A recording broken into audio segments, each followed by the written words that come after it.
દેશમાં લોકસભાની ચૂંટણીનો પર્વ યોજાવાનો છે।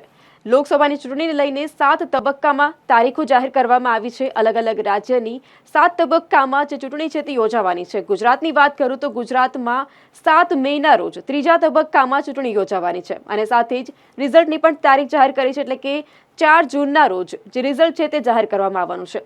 હવે આજે તારીખો જાહેર કરવામાં આવી છે ગુજરાતમાં, તેને જ લઈને એક નિયમ બહાર પાડવામાં આવ્યો છે, એક જાહેરાત બહાર પાડવામાં આવી છે કે 7 મે અને 4 જૂનના દિવસે દારૂબંધી કરવામાં આવશે, એટલે કે દારૂ પર પ્રતિબંધ લગાવવામાં આવશે। ડ્રાય ડે જાહેર કરવામાં આવશે।